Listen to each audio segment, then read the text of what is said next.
are three books which clearly map out the Zionist plan for world domination.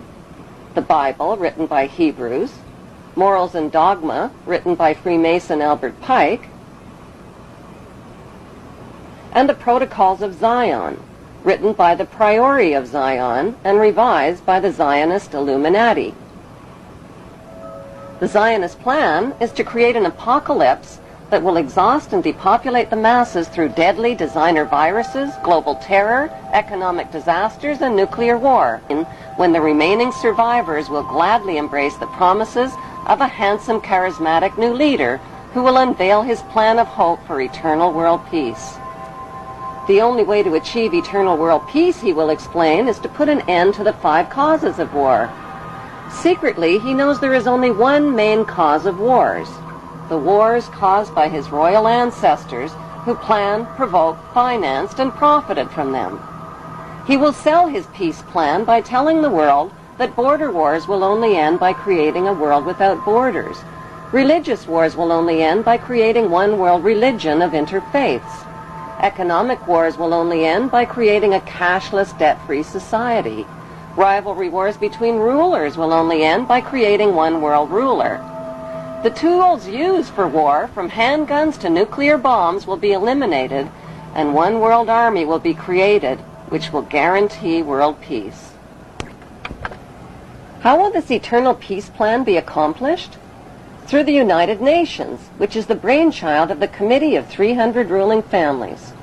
The UN is their vehicle for world government and is located on 18 acres of prime Manhattan land donated by the most visible of the ruling families, the Rockefellers. The UN is a closed organization with no public records or open meetings. U.S. taxpayers have already invested $2 trillion in this world authority.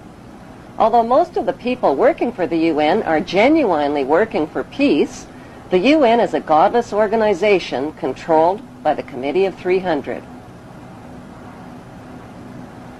These inbred ruling families pretend to have royal blue blood, but their blood is no more blue or royal than Hannibal Lecter's blood. Some speculate that these families of evildoers are demons or aliens or evil shape-shifting reptilians, but there is a more scientific explanation for their madness. For thousands of years, these families have practiced inbreeding between sisters and brothers, uncles and nieces, mothers and sons, to keep the power and wealth all in the family.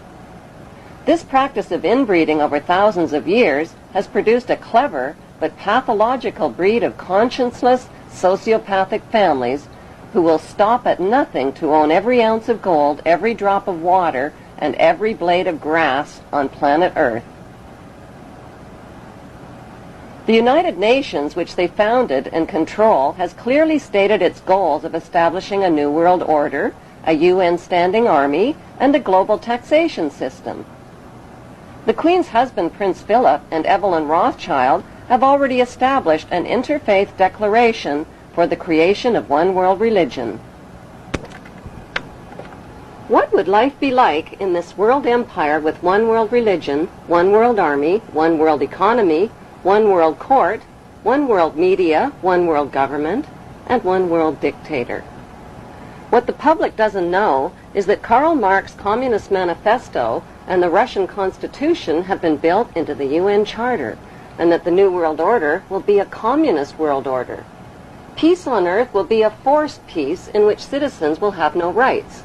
No right to bear children without approval, no right to travel without authorization, no right to own private property, no right to privacy, no right to bear arms, no right to protest, no right to receive an inheritance, no right to choose an education or a job or even a place of residence, and worst of all, no right to live. The right to live will be based on an individual's rating of usefulness to the royal elite. In this planned world without borders or nations, citizens will be disarmed of all weapons, including handguns, and will have no means to protest, fight, resist, or challenge this one world authority who will control them spiritually, economically, and militarily.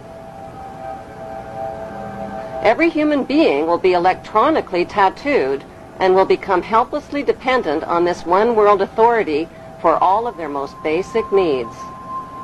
The masses will eventually be taught to bow down and worship this one world dictator who will rule the entire world from his eternal throne in Israel.